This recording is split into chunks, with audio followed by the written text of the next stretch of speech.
sebenarnya. Cuman domisili sekarang di Arca Manik.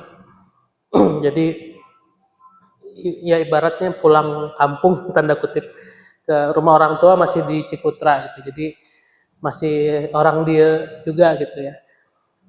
Pengalaman saya di bidang keuangan sebenarnya udah dibilang lama juga biasa aja, kurang lebih 12 tahunan gitu saya pernah menjadi pengelola keuangan sebuah yayasan lembaga sekolah. Kalau ditanya pengalaman mengelola, ya kurang lebih per tahun 3 miliar tuh pernah saya pegang. Dan ya bagaimana mengelola keuangan ini, mungkin saya juga ketika bikin modulnya, oh benar ternyata seperti ini. Jadi nanti kita bahas bareng-bareng ya, ternyata intinya dari pengendalian diri gitu ya. Tapi mungkin sebelum jauh, saya pengen tes ombak dulu, Pak Faisal. Di sini yang statusnya mahasiswa, biar walaupun mungkin bisa dibedakan dari usia gitu kelihatan, tapi siapa tahu ada mahasiswa S3 gitu. Jadi jiper juga saya. Boleh diacungkan tangannya yang statusnya mahasiswa. Oh, calon mahasiswa. Oke, kalau gitu minatnya deh, kalaupun yang belum masuk mahasiswa ataupun yang sudah mahasiswa, yang minat jurusannya di sini ada yang jurusan sosial, kalau teknik ada mengang dari jurusan teknik, jurusan DKV masuknya masih komunikasi visual ya, masuk tapi di ITENAS kan Institut Teknologi ya, berarti masuk teknik ya. Kalau yang sosial atau yang humaniora berarti yang jurusan urusan sama komunikasi, yang jurusan akuntansi atau ekonomi deh. Ada ya, berarti aman saya Pak. Baik, bismillahirrahmanirrahim. Kita langsung aja ya. Ini judulnya baru saya kepikiran tadi malam, Smart Money Management. Jadi kita bagaimana mengelola uang itu secara smart gitu ya. Tadi Pak Faisal sudah mengilustrasikan, benar sih, kalau uang tidak dikelola, mau seberapa banyak, mau seberapa sedikit pun, itu nguap gitu. Ini saya pelajari ketika saya masih, atau saya pernah pertama kali bekerja gitu. Simple waktu itu saya caranya. Saya nggak pernah nyimpen uang di dompet. Kalau di dompet itu cukup ya buat beli bensin sama beli ini. Jadi uangnya taruh di bank semua gitu. Alhamdulillah lumayan tuh, saya bisa nabung. Tapi habisnya ketika mau ngelamar akhwat, habis tuh langsung tabungan. Nah, jadi memang intinya dari pengendalian diri gitu ya.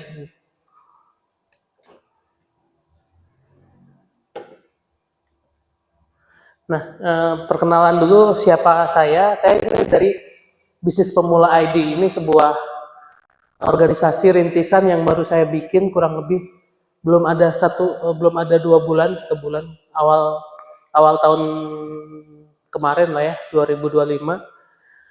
Apa sih Bisnis Pemula ID? Bisnis Pemula ID ini sebuah kreator sebenarnya. Jadi kerjaan saya di Instagram.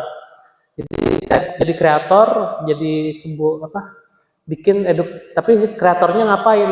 Kita spesifik dalam membuat edukasi. Makanya ketika saya diundang Pak Faisal ke sini, ini sesuai dengan visi misi organisasi saya, melakukan edukasi literasi bidang keuangan dan bisnis buat pemula gitu ya.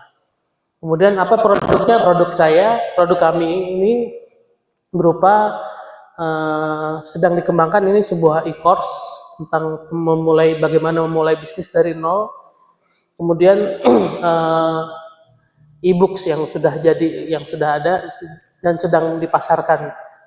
E-books, buku digital, dan nantinya kedepannya mungkin ini sebagai rintisan juga saya bicara di sini, ya kita nanti mungkin bikin pelatihan-pelatihan yang online ya, program pelatihan yang ini segera dikembangkan. Nah, kalau teman-teman penasaran ataupun keluar ya, boleh dibuka Instagramnya masing-masing, lalu di follow aja akun kami di bisnis pemula digabung _ID. Nanti ada logo kami yang ada seperti ini, bisnis pemula ID, semua bisa mulai. Oke, kalau sudah boleh dikasih komen hadir gitu ya di Instagramnya.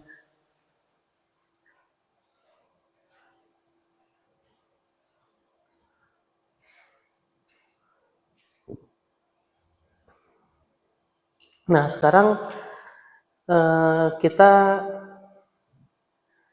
bermimpi dulu, teman-teman. Yang bawa HP, kayaknya bawa semuanya zaman sekarang, kalau nggak bawa HP, ketinggalan tuh. Silahkan di-scan barcode ini, nanti teman-teman akan masuk ke sebuah quiz. Nanti kita buka bareng-bareng.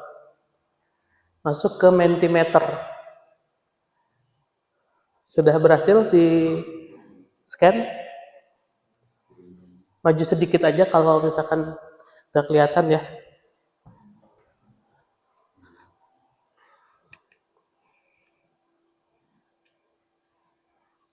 Sudah masuk? Sebentar.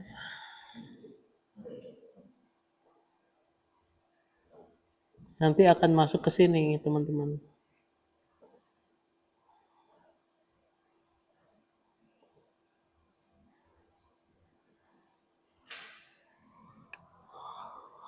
Nah, teman-teman bisa di-scan juga ini kalau belum masuk. Nanti teman-teman akan dihadapkan dengan halaman ini. Kita berandai-andai. Jika uang bukan masalah, jadi jangan pikirin dari mana dapatnya gitu ya. Jika uang bukan masalah, apa yang kamu inginkan tahun ini?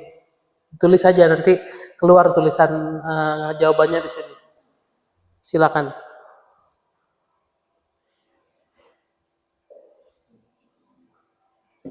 Saya harus tes dulu dengan HP sendiri.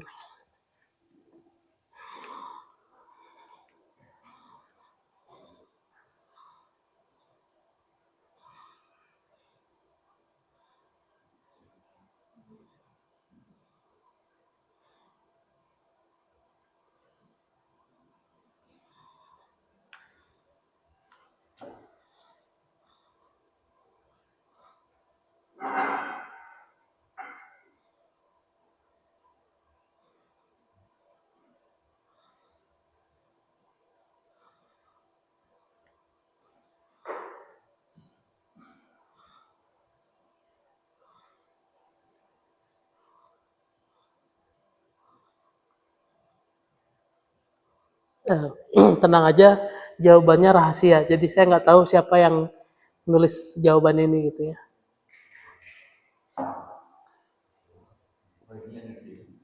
Ya, ya jawaban ini live ini Pak. Jadi real time siapa yang ngisi ini.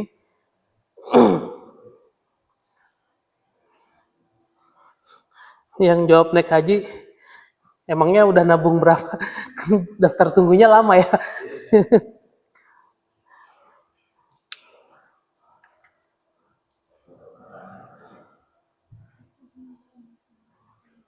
Silakan ditunggu, baru 3 orang ini yang ngisi.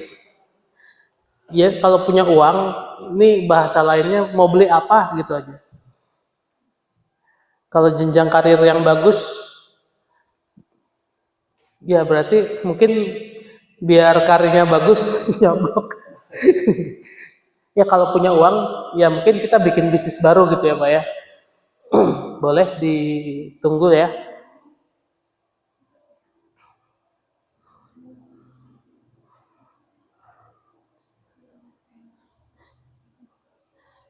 Ini kita berani untuk punya cita-cita gitu ya, gratis tanpa harus memikirkan dari mana, itu dibuang dulu. Tapi kalau semuanya mungkin terjadi, kita mau beli apa atau mau ngapain. Ada yang mau nikah, ini berarti dipastikan jomblo.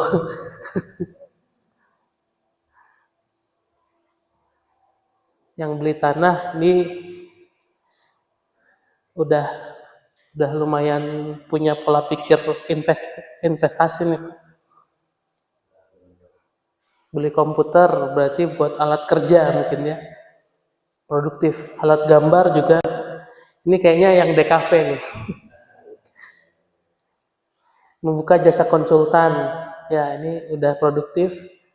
Kemudian lanjut kuliah, ini berarti udah pernah kuliah kayaknya karena lanjut ya. Bisa berbagi pada orang lain. Ini orang rumah zakat kayaknya.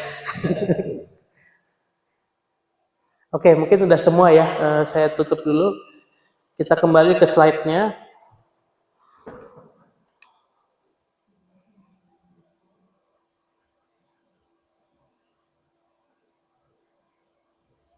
Terima kasih atas partisipasinya ya untuk teman-teman semua.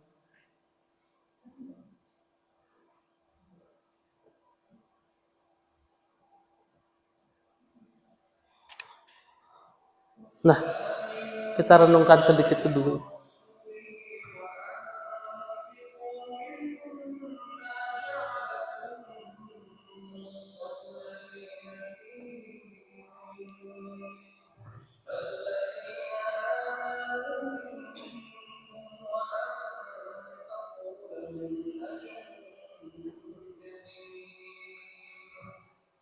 Baik, bicara tentang uang atau harta, ini kita harus belajar dulu sama yang punya uang sebenarnya, punya harta sebenarnya, itu dari Allah. Ini panduan Allah di surat Quran, surat Al-Hadid ayat 7, Bapak Ibu teman-teman semua, yang terjemahannya kurang lebih seperti ini. Berimanlah kamu kepada Allah dan Rasul-Nya, dan infakkanlah di jalan Allah sebagian dari harta yang Dia telah menjadikan kamu sebagai penguasanya. Tanda kutip amanah, dalam kurung amanah. Ini yang kita highlight ya teman-teman. Dia telah menjadikan kamu sebagai penguasa harta. Maka orang-orang yang beriman di antara kamu dan menginfakkan hartanya di jalan Allah memperoleh pahala yang besar. Titik utama dari ayat ini adalah bahwa ternyata sebenarnya harta itu adalah pemberian Allah. Setuju ya teman-teman?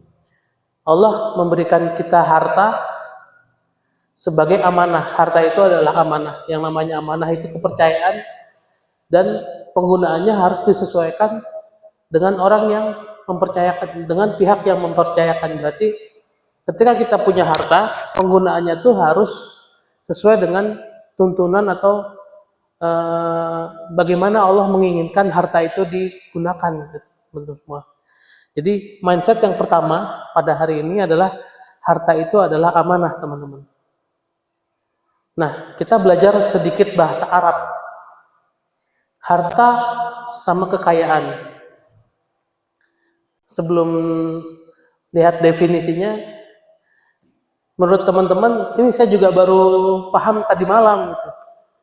Ternyata harta dan kekayaan itu sesuatu hal yang berbeda secara bahasa Arab definisinya. Kalau dari bahasa Arab, harta itu terjemahan langsungnya dari al-mal. Mal atau dalam secara istilahnya adalah segala bentuk kepemilikan materi yang bisa diukur secara nominal, fisik. Ini kuantitas, teman-teman. Seperti uang, emas, properti, atau barang-barang berharga yang lainnya.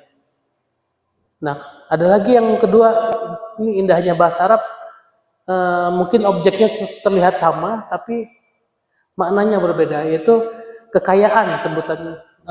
Untungnya di bahasa Indonesia ada padanannya, al-ghina. agnia orang kaya ya. Al-ghina. Al-ghina atau kekayaan itu punya konsep yang lebih luas dibandingkan tadi kepemilikan materi. Ini mencakup kepuasan batin, keberkahan, dan kecukupan, qanaah atas apa yang dimiliki. Jadi secara karakteristik bisa kita bedakan bedanya harta al-mal dengan kekayaan al-ghina.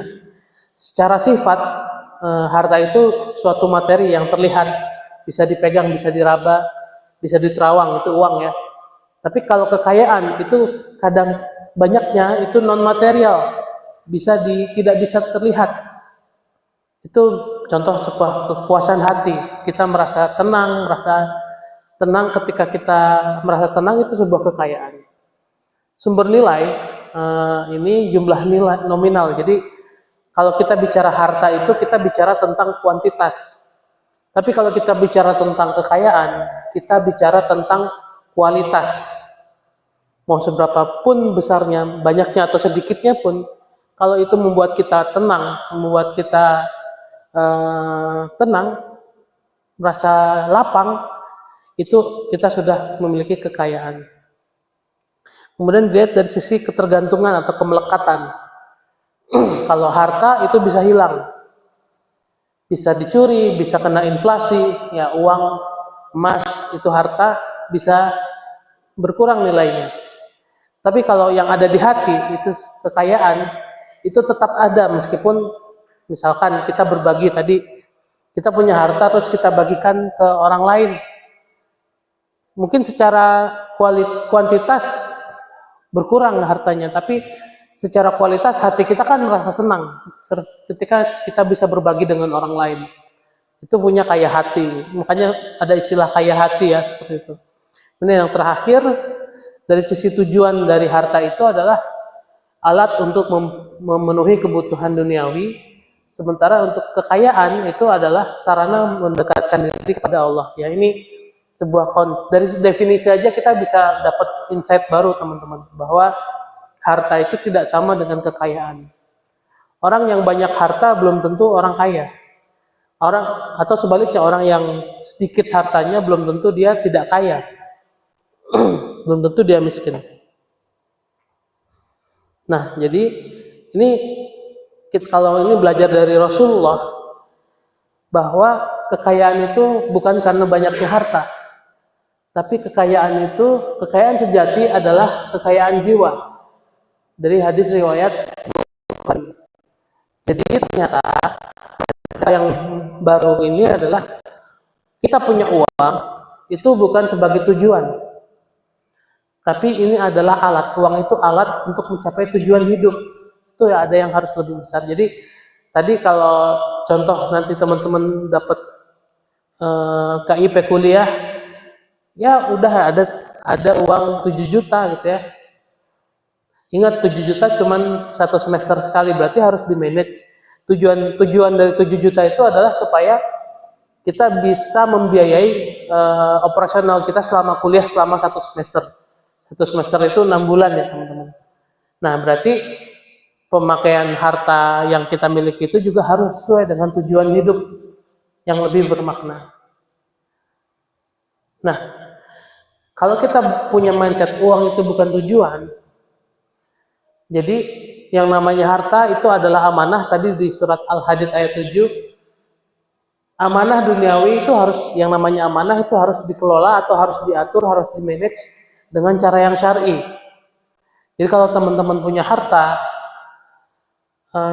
mulai dari cara mendapatkannya sampai cara mengeluarkannya pun harus sesuai dengan kaidah-kaidah, koridor-koridor syariat. Kalau kita punya harta didapat dengan cara main sebelum era judi online itu apa ya, main slot ya, atau kalau zaman era saya itu namanya SDSB gitu. Apa ya, togel ya Pak ya. Nah, itu bukan sumber yang halal. Jadi harta itu ya mungkin dapat ya, tapi itu bukan satu hal yang bisa membahagiakan, membuat kita kaya.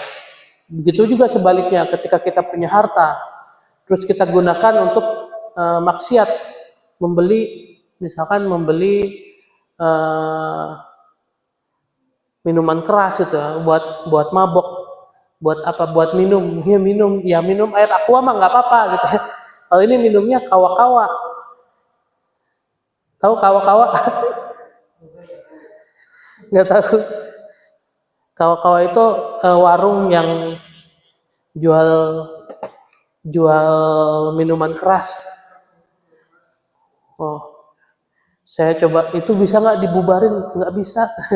Sekelas anggota dewan tingkat provinsi juga nggak bisa. Katanya dia punya peraturan dari level pusat itu. Ini gara-gara ada aturan omnibus law gitu ya. Jadi ke bawah terlindungi mereka, nggak bisa dibubarin. Ya memang ada aturannya, misalkan yang boleh beli minuman keras itu harus ber-KTP atau apa. Tapi kan itu yang kelihatan, yang nggak kelihatan selain beli minuman keras, yang saya dengar ya, itu dekat rumah saya ada tuh. Saya pengen bubarin, pengen hancurin, tapi nggak punya kekuatan tuh. Itu bahkan jual pil anjing juga buat mabok gitu. Nah itu kalau kita punya harta dipakai untuk seperti itu tidak membuat kita menjadi kaya. Kemudian kekayaan ini juga sebuah mindset baru. Jadi kekayaan itu adalah muncul ketika kita bisa memiliki rasa syukur. Berapapun yang kita miliki, kesyukuran, kita mampu bersyukur, itu akan membuat kita tenang hatinya. Ini bahkan ada orang barat, nanti di akhir training saya putarkan videonya. Justru ketika orang yang kaya, konsep kekayaannya itu ketika dia hatinya bisa tenang. Ketika hati tenang, itu dia membuat dirinya menjadi magnet uang. Ini bukan orang muslim ya yang ngomong ini. Jadi dia sendiri sudah membuktikan. Nama bukunya kalau teman-teman penasaran, Psychology of Money. Ini kuncinya bahwa di Psychology of Money itu uang itu akan datang ketika kita memiliki ketenangan batin. Nah, kita orang Islam harusnya nggak boleh kalah gitu ya. Kita juga punya konsep bahwa harta dan kekayaan itu adalah, harta itu alat, kekayaan itu adalah kondisi mental kita. Nah, jadi apa yang harus kita dari mindset baru ini, bagaimana kita harus mengolah harta dan bagaimana kita bisa mencapai kekayaan. Saya menyarankan ada 3. Yang pertama, prioritaskan penghasilan yang halal. Jadi kalau kita cari uang, jelas harus dapat dari yang halal dulu, sumber yang halal dulu. Kemudian yang kedua, sisihkan dulu. Ketika dapat 7,5 juta tadi, teman-teman ingat di situ ada hak yang bukan haknya teman-teman, 2,5% untuk zakat dan sedekah jika sudah nisab ya. Kalau cara ngitung nisab itu ketika harta sudah mengendap selama 1 tahun dan nilainya sudah setara dengan 80 gram emas. Kita kira-kira sekitar 30 jutaan atau apa gitu. Tapi kalau 7,5 juta kayaknya belum masuk. Tapi nggak salah teman-teman mengazamkan diri untuk 2,5% untuk infak atau sedekah, bukan termasuk zakat mal gitu ya. Kemudian ini dari Al-Quran juga, dari surat Al-Isra ayat 27, nanti boleh dicek. Intinya Allah melarang kita untuk memiliki jiwa yang konsumtif. Gaya hidup konsumtif itu harus dijauhi gitu ya. Gaya hidup konsumtif itu membuat kita menjadi tidak tenang. Itu yang akan membuat kita jatuh ke kemiskinan, bukan membentuk kekayaan. Nah, banyak remaja yang kaya harta, tapi miskin hatinya karena membandingkan dirinya dengan orang lain. Oh, padahal dia udah naik sepeda gitu ya. Oh, dia mau pakai motor. Jadi jadi miskin. Padahal kalau nggak membandingkan, yang penting saya bisa tetap ke kampus naik sepeda juga nggak masalah, atau naik angkot segala. Angkot nyaman, nggak usah mikirin macet gitu ya. Yang penting kita waktunya sesuai, udah nggak usah mikirin temen yang bisa bawa mobil ke kampus.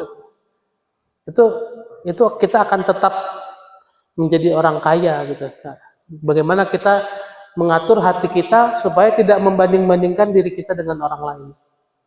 Soalnya setiap orang punya kondisinya masing-masing, teman-teman semua.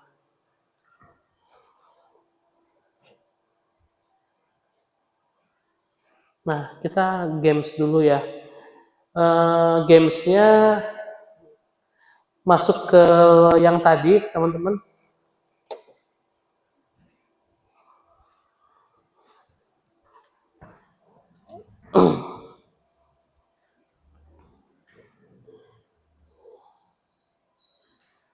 Ya, ini scan lagi yang ini.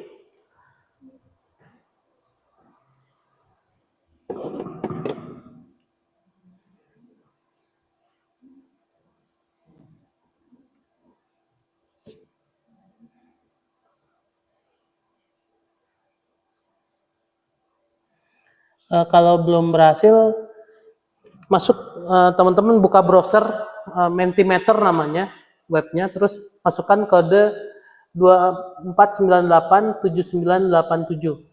Saya ingin ngecek nih teman-teman. Apa pendapat teman-teman tentang suatu harta halal atau haram?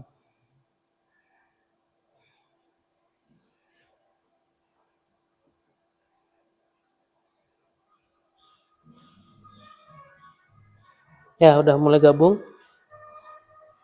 Belum saya mulai ya. Baru 3 orang, ditunggu. Kodenya 24987987. Ya. Siap? Saya mulai ya. Sudah 5, 6. Ya, kita mulai aja.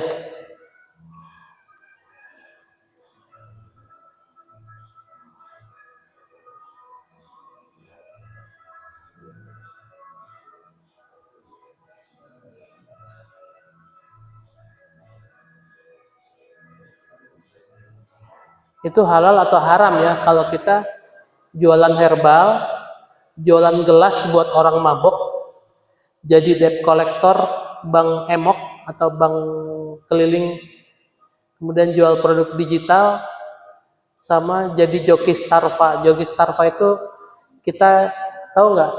Kalau orang lari kan kadang dia ngecek udah ada pencapaiannya. Udah saya aja yang lari, pinjemin Starvanya saya yang pegang. Ada itu jasa itu. Nah, menurut teman-teman itu halal atau haram? Jadi ojek online halal atau haram? Silakan dipilih ya. Ya maksudnya pilih yang halalnya aja.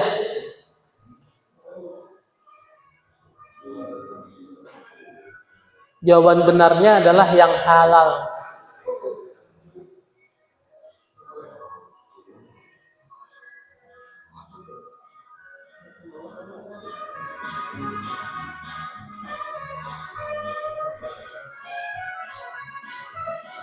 Baru 1 orang yang jawab. Nomornya 24987987.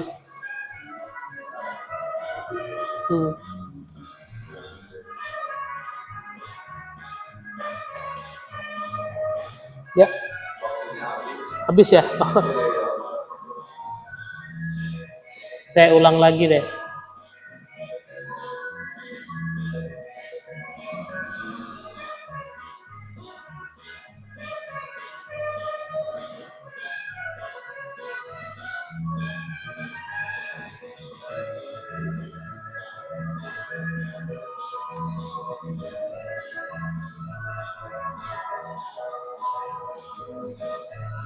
Kita mulai ulang.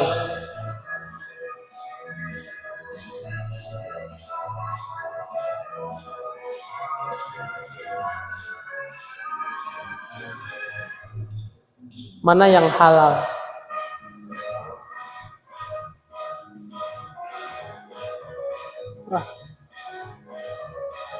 Oke. Oke. Udah ya, kita cukupkan dulu.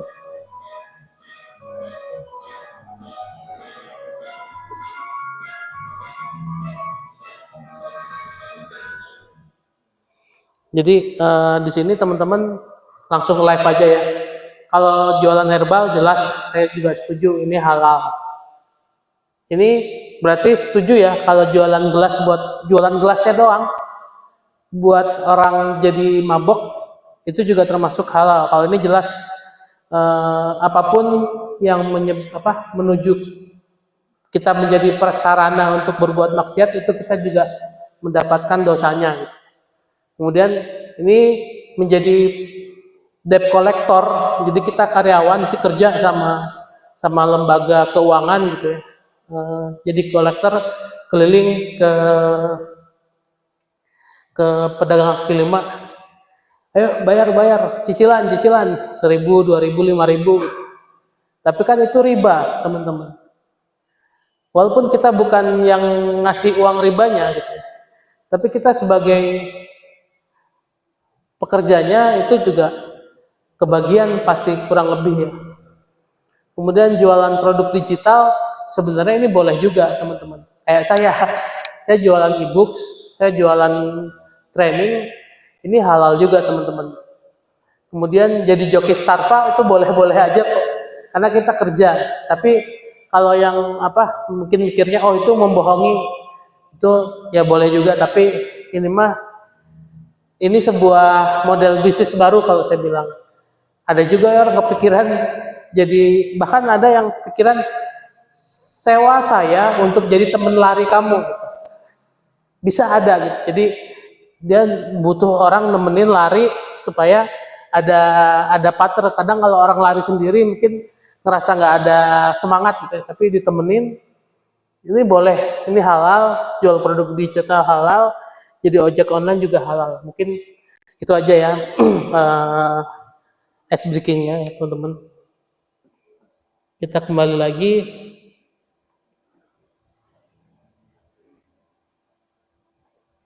Atau mungkin ada yang mau menyanggah, boleh kasih pendapat.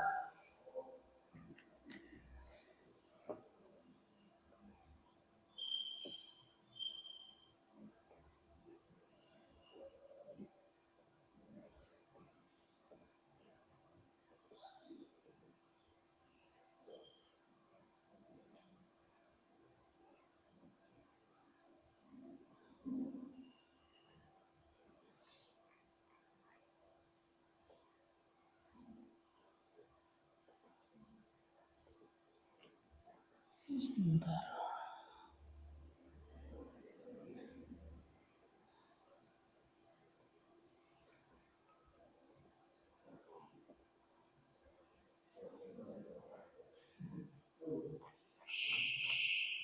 Ntar saya riset dulu ya sebentar teman-teman.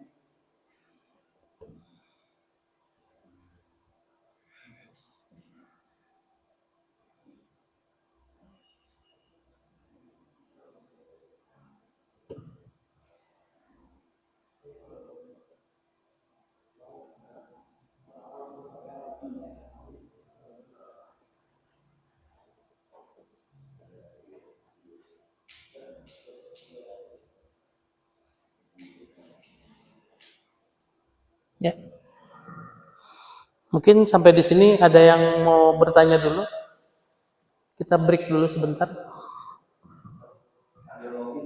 Oh ya, boleh. Oh ya, silakan di snack dulu.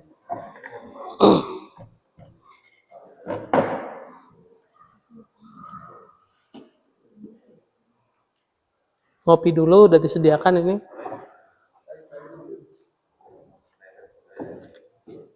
Lanjut aja ya. Baik.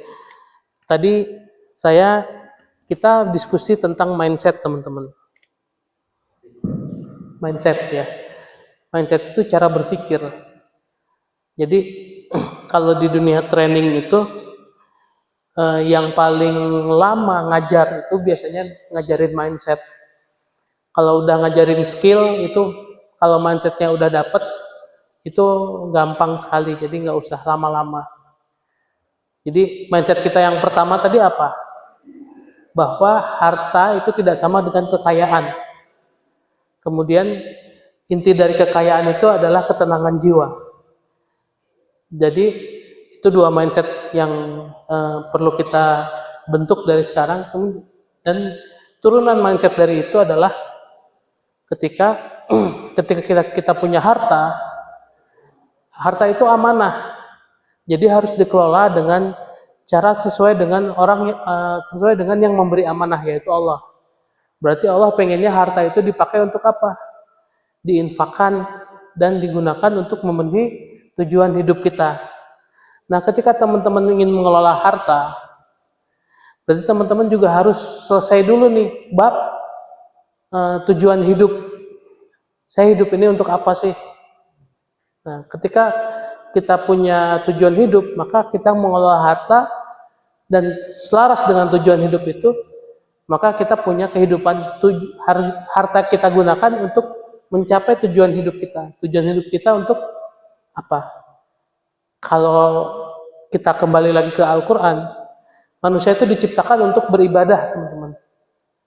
Wa ma khalaqnal jinni wal insa illa liya'budun. Jadi di surat Al-Quran ya, Allah menciptakan tidak lain jin dan manusia, tidak lain tidak bukan tujuan penciptaannya adalah sebagai abid, sebagai ibadah gitu, sebagai hamba gitu. Jadi tujuan hidup kita beribadah. Beribadah itu apakah hanya sekedar sholat, ngaji, puasa aja? Enggak. Tapi bagaimana kita bisa menjadi orang yang bertakwa. Kita bekerja, kita belajar, kita berbisnis itu dalam rangka ibadah. Kalau kita mikirnya dalam rangka ibadah, tentu bisnisnya, belajarnya, bekerjanya itu akan jadi amal soleh. Kemudian apalagi tujuan Allah menciptakan manusia? Allah menciptakan manusia ketika Allah menciptakan Nabi Adam, ditanya sama makhluk selain kenapa ya Allah, kenapa kamu menciptakan orang atau menciptakan makhluk yang nanti dia akan berbuat kerusakan di muka bumi ini? Sama Allah dijawab nggak dijawab. Cuman Allah bilang, aku lebih tahu daripada kamu. Jadi Allah tuh udah tahu.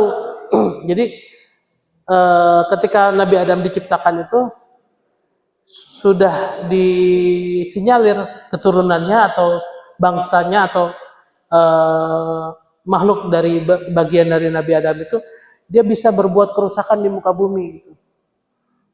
Ini pertanyaan konspiratifnya, emang ada makhluk lain sebelum Nabi Adam yang di bumi ini diturunkan di bumi? Itu nggak masuk bahasan ini ya. Tapi tujuan kedua selain beribadah itu Allah menciptakan manusia itu untuk menjadi khalifah fil ard, menjadi pemimpin di muka bumi ini gitu. Yang namanya khalifah itu nggak harus jadi presiden ya teman-teman semua.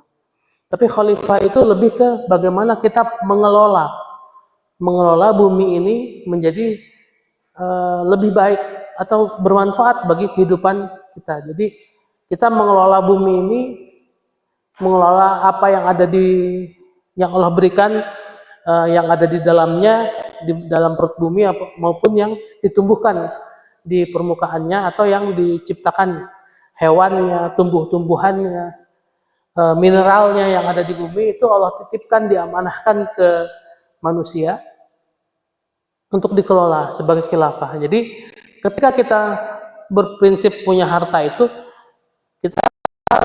kita harus beres dulu nih tujuan hidup kita untuk apa gitu. Nah mungkin itu tujuan grand goalnya ya. Jadi khalifah, jadi abid, jadi hamba Allah gitu. Tapi teman-teman ketika bicara tentang kehidupan duniawi gitu ya. Teman-teman itu ya udah clear lah ya, kita hidup Allah ciptakan untuk beribadah, dihidupkan untuk menjadi khalifah fil ard. Tapi peran keduniawiannya seperti apa? Nah, ini teman-teman yang harus beres dulu nih. Seperti halnya teman-teman milih jurusan kuliah. Teman-teman harus kuat dulu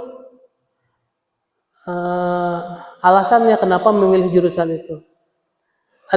Ada satu pendekatan yang boleh saya sharing di sini, namanya kita memulai dari mengapa.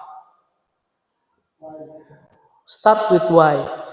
Mengapa sih? Jadi di dalam konsep mengapa ini ada 3 pertanyaan teman-teman yang harus teman-teman bisa jawab untuk bisa menemukan tujuan hidup teman-teman. Pertanyaan pertama, why? Kenapa? Kenapa saya mau memilih jurusan ini, atau kenapa saya mau jadi ini? Kenapa saya mau jadi sesuatu gitu ya? Kenapa saya mau jadi manusia gitu? Bisa jawab dulu satu. Kemudian pertanyaan yang kedua, how? Bagaimana saya menjadi apa yang mau saya lakukan itu? Misalkan saya mau jadi businessman, saya mau menjadi pebisnis. Terus gimana caranya jadi pebisnis? Ya buka usaha lah. Terus atau saya mau jadi arsitek. Kenapa mau jadi arsitek? Karena saya ingin menjadi kalau tujuannya belum bisa dijawab lagi, itu beres why-nya. Tapi misalkan jawabannya kenapa saya ingin jadi arsitek? Ya saya pengen jadi kaya. Kenapa harus kaya? Nah, itu jawabannya sebenarnya. Kenapa? Ketika ya udah jadi kaya, sampai kita nggak bisa jawab alasan kenapanya lagi, nah itulah tujuan akhir dari jawaban why kita. Kemudian yang ketiga, tadi yang pertama why, how, kemudian what, apa yang mau kita lakukan. Jadi kalau misalkan saya mau jadi pebisnis,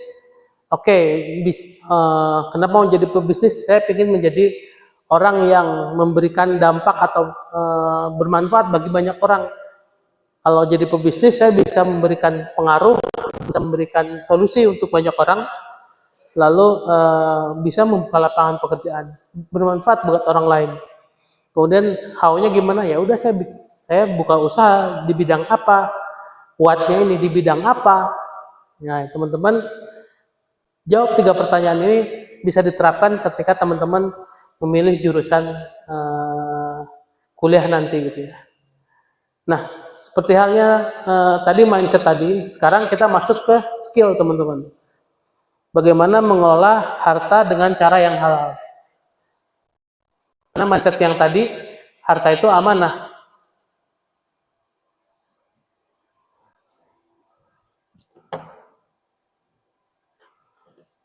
Nah, skill yang pertama adalah budgeting. Apa sih itu budgeting? Budgeting itu secara bahasa itu adalah mengalokasikan, teman-teman. Jadi budget itu adalah proses merencanakan, mengalokasikan dan mengelola keuangan secara sistematis untuk mencapai tujuan tertentu. Jadi harus ada tujuannya untuk periode tertentu. Jadi namanya budgeting itu ada tujuannya, kita mau mengarah kemana, kemudian berapa lama. Tujuan budgeting itu ada 4 ya, kurang lebih. Yang pertama, mengontrol pengeluaran. Jadi kita punya uang, pasti juga ada pengeluaran. Kalau kita nggak punya perencanaan, seperti yang tadi contoh kasus disampaikan Pak Faisal tadi, punya uang, habis saja dia. Kenapa? Karena dia merasa punya, terus udah saya belanjakan. Kalau nggak salah Pak Faisal tadi cerita sebelum training dimulai, itu dipakai buat beli Bitcoin ya Pak ya. Padahal Bitcoin itu resiko tingkat tinggi gitu. Kalau sama pakar ekonomi, kalau mau main Bitcoin, kalau kamu pakai uang dingin itu uang yang nggak akan kepake dalam jangka waktu lama, itu baru beranilah main Bitcoin. Tapi kalau ini uangnya cuman segitu-gitunya gitu, dan berharap dalam jangka waktu panjang akan impas, itu salah, keputusan keuangan yang salah. Nah, kemudian yang kedua, jadi yang kasus tadi itu karena dia tidak punya tujuan keuangan yang jelas. Padahal kan uang itu tujuannya untuk biaya kuliah ya Pak ya, biaya kuliah, tapi dipakai buat investasi. Nah, itu karena tidak punya budgeting. Sebenarnya saya nggak tidak melarang, tidak mengarahkan teman-teman jangan berinvestasi, nanti ada ilmunya. Kemudian yang kedua, mengoptimalkan tabungan di investasi. Nah, ini baru bicara investasi. Kalau kita mau investasi, cari yang resiko. Jadi kita punya perhitungan resiko. Kemudian yang ketiga, itu mencegah hutang yang tidak perlu. Ini juga ketika kita menabung, kita menunda keinginan kan. Kita bisa menabung, kita bisa jadi karena kita menunda keinginan, kita nabung dulu sampai tabungan kita pas, baru keinginan itu kita capai. Yang keempat, mempersiapkan dana darurat. Ini yang penting. Karena dana darurat ini disebut dana darurat, ketika ini tidak punya, itu bisa menghilangkan kualitas kehidupan, atau bahasa radikalnya bisa menyebabkan kematian atau hilangnya hidup, kualitas kehidupan. Contoh dana darurat, ya misalkan dana kesehatan, kemudian dana tempat tinggal gitu ya. Misalkan kita punya cicilan untuk bayar kontrakan gitu ya, tapi nggak kita anggarkan, itu kan berarti akan mengurangi kualitas kehidupan ketika kita tidak memenuhi atau tidak membayarnya gitu.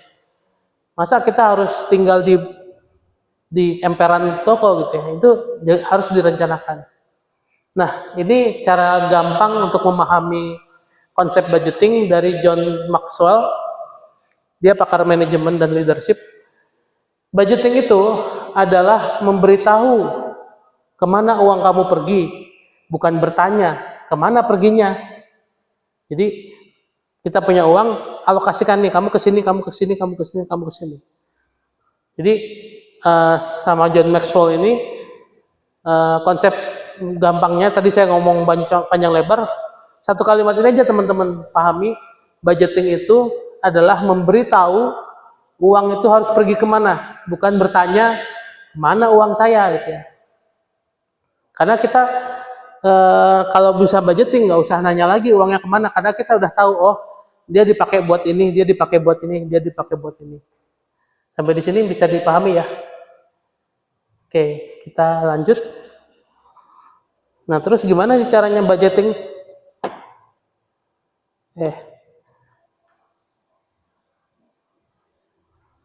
Nah, ini sekarang teori teman-teman. Ada 3 teori yang kita sangat simpel bisa dipelajari teman-teman. Teori yang pertama, teori aturan 50-30-20. 50% dipakai untuk 5% untuk memenuhi kebutuhan dasar, 30% untuk keinginan, 20%-nya untuk investasi. Jadi 7,5 juta tadi teman-teman bagi jadi 3 pos. 50%-nya berarti 3,750 ya, 3.750. Teman-teman lock untuk memenuhi kebutuhan harian. Terus sisanya baru dialokasikan lagi 20%-nya, dari 20% itu dari total 7,5 juta tadi gitu ya. Misalkan ini contohnya 7,5 juta. Simpan buat investasi. Nah, ini yang saya bilang tadi, kita nggak bicara investasi yang emosional, tapi investasi yang rasional. Kita dengan menganggarkan, kita berinvestasi dengan memperhitungkan resiko. Namanya investasi itu pasti ada resiko, teman-teman. Jadi, supaya resikonya terminimalisir, kita membatasi porsi investasi itu hanya 20% dari total earning atau pendapatan kita gitu ya. Itu konsep yang pertama, teori pertama 50-30-20% anggaran. Teori yang kedua, ini mungkin lebih simpel lagi, lebih fleksibel lagi, namanya zero based budgeting. Jadi ketika teman-teman ini manajemen amplop ya teman-teman. Konsepnya setiap penghasilan yang keterima itu langsung belanjakan tanda kutip. Belanjakan tuh maksudnya kalau orang zaman dulu tuh terima uang segini langsung dibagi sekian masuk amplop. Jadi langsung belanjakan sampai uangnya habis yang dipegang di awal. Itu makanya disebut zero based budgeting. Sampai penghasilannya 0 karena udah langsung dibelanjakan di awal. Caranya ini catat semua pemasukan. Ini mungkin cocok buat yang bukan berpenghasilan tetap gitu ya, yang dagang atau yang berbisnis ya. Kita mungkin sumber income-nya dari banyak sumber gitu ya. Masukin semua, tapi ngeluarinnya harus jelas, sudah jelas. Ini untuk apa? Ini untuk listrik, ini untuk sekolah anak, ini untuk apa gitu. Nah, yang ketiga ini juga lebih sederhana lagi, pay yourself first. Jadi kalau ini mengutamakan investasi. Jadi ketika kita terima uang, nabungnya di awal bukan di akhir teman-teman. Kalau kita kadang-kadang kan mikirnya tabungan itu yang sisa, justru kita menggunakan yang sisa. Kalau di pay yourself first itu tabungannya di awal. Setiap kita terima gajian atau terima pendapatan, 20% masukin dulu tabungan. Baru sisanya boleh kita pakai untuk itu dikombinasikan dengan zero base tadi. Dipakai buat apa? Pokoknya tabungan itu nggak boleh diganggu gugat. Tabungan atau bahkan mungkin bukan investasi ya, tabungan aja. Oke, jadi tiga teori ini sebenarnya bisa ditalar ya teman-teman dengan memakai porsi 50, 30, 20. Porsi itu yang pertama, kemudian yang kedua pendekatannya dengan mengambil langsung kita alokasikan semua sampai habis. Tapi dengan kontrol gitu ya. Kemudian yang ketiga, kita tabung dulu. Jadi semua yang kita capai kita simpen dulu. Wajib nabung. Simpen dulu. Ini contoh kalau teman-teman punya konsep tabungan kurban gitu ya. Tabungan kurban nabung dulu di awal gitu. Oke. Nah, sekarang kita mungkin langsung praktek aja ya teman-teman. Di scan lagi. Di sini teman-teman saya kasih bonus sebuah Google Sheet untuk membuat anggaran. Nah, bisa di scan lagi. Nah, cara pakainya Google Sheet itu nanti teman-teman di make a copy baru bisa diedit. Skenarionya teman-teman adalah penerima manfaat beasiswa yang menerima 1 juta per bulan. Di satu sisi kamu memiliki pekerjaan sampingan dengan rata-rata omset 400.000 per minggu. Nah, sekarang teman-teman ini kita workshop buat anggaran yang sesuai dengan tujuan finansial untuk 1 tahun. Nah, caranya saya udah siapin template-nya di situ. Template-nya nanti masuk ke Google Sheet, nanti dibuat duplikat gitu ya. Apakah ini harus dikumpulin? Nggak usah, teman-teman simpan aja. Saya kasih waktu kurang lebih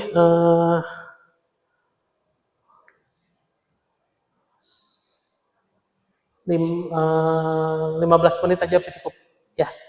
Silakan, kalau saya sambil keliling, teman-teman boleh bertanya sambil berkeliling.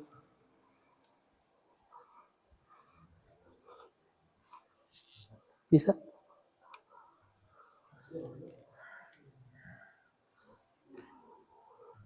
Scan barcode-nya biasanya pakai Google Lens, teman-teman. Nah, ya benar, udah kayak gitu. Itu di copy, make a copy dulu, Kang.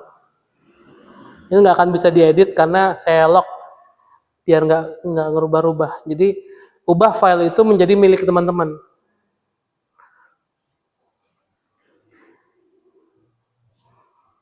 Sambil nunggu saya ngopi dulu, Pak.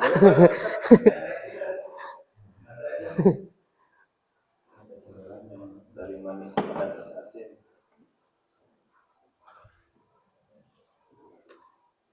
Pandi, oke, mau.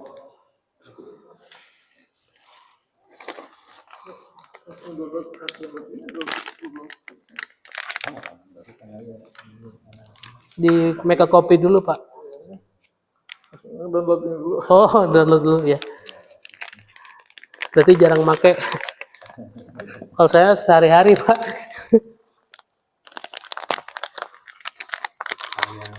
Dari itu buat videonya yang kanvasnya nggak bisa didownload. Udah nempel sama kanvanya. Tapi kalau perlu itunya nanti saya kasih. Kalau luar topik itu ya nanti pertanyaan di luar topik. Ya, boleh, Pak. Masih share di Facebook. Materinya apa? Yang bisa aja di. Oh, nggak kebaca videonya. Ini ya. Oh, karena di PDF-in ya. Nah, dikasih aja ininya link kanvanya. Oh, langsung bagi link aja. Nah, sengaja biar itu nggak diedit. Kalau ke YouTube itu kayak website jadi.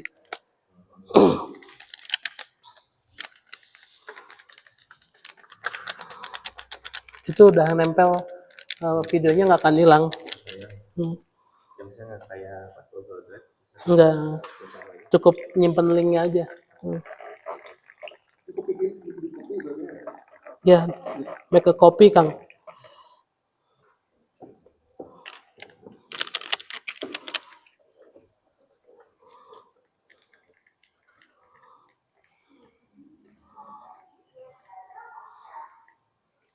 Ini mah pemanas listrik ya, Pak. Subuh.